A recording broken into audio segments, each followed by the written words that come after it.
High, সবাই কেমন আছো? আজকে আমি বানাচ্ছি একদম নতুন একটা নাস্তা, সয়াবিনের বড়া। আর এই রেসিপিটা কিন্তু আমি শিখেছি আমার সব থেকে কাছের একটা আন্টির কাছ থেকে। সেই আন্টিটা কিন্তু আমাকে অনেকটা ভালোবাসে, আমিও আন্টিকে অনেক ভালোবাসি। এই রেসিপিটা বানানোর জন্য আমাদের বেশি কিছুর দরকার নাই। ঘরে থাকা সয়াবিন, তারপরে ডিম একটা, তারপর পেঁয়াজ, মরিচ, ধনেপাতা থাকলেই এটা বানানো একদম সোজা। আন্টির হাতে নাস্তা খেতে যেমন মজা, তেমনি আন্টির কাছ থেকে শিখে আমিও অনেক মজার মজার রান্না করতে পারি। চলো সবাই তাহলে দেখি আমি কিভাবে স্পেশাল নাস্তাটা বানালাম। আমি সয়াবিনগুলো ভালো করে সিদ্ধ পানিতে একদম সিদ্ধ করে নিয়েছি, তারপরে পানিতে ধুয়ে ওটা চিপে একদম ব্লেন্ডার করে ব্লেন্ড করে নিয়েছি। এরপর আমি ধনেপাতা কুচি, পেঁয়াজ কুচি, মরিচ কুচি দিয়ে হলুদ, মরিচ, লবণ স্বাদ মতন দিয়ে ভালো করে মাখায় একটা ডিম দিয়ে মাখায় নিব। সঙ্গে একটু ময়দাও দিয়েছিলাম একটু মুচমুচে হওয়ার জন্য।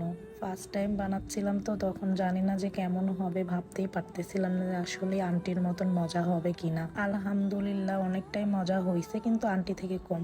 ব্যাপার না, আন্টির কাছ থেকে আরো ভালোভাবে শিখবো, শিখে আবার বানাবো, এরপর আন্টিকেও বানায় খাওয়াবো। আমার এই আন্টিটাকে আমার কেন ভালো লাগে জানেন? আন্টির কাছ থেকে আমি যেমন ভালোবাসা পাই, আন্টির কাছ থেকে নতুন নতুন আমি অনেক কিছু শিখতেও পারি। আন্টি সব কিছুতেই পারদর্শী, আন্টির হাতে জাদু আছে, আর আন্টির তুলনা অতুলনীয়। এরপর গরম তেলে মচমচে করে ভেজে নিলাম। আপনারাই শোনেন আমার ভাইয়ের কাছ থেকে কেমন হয়েছে।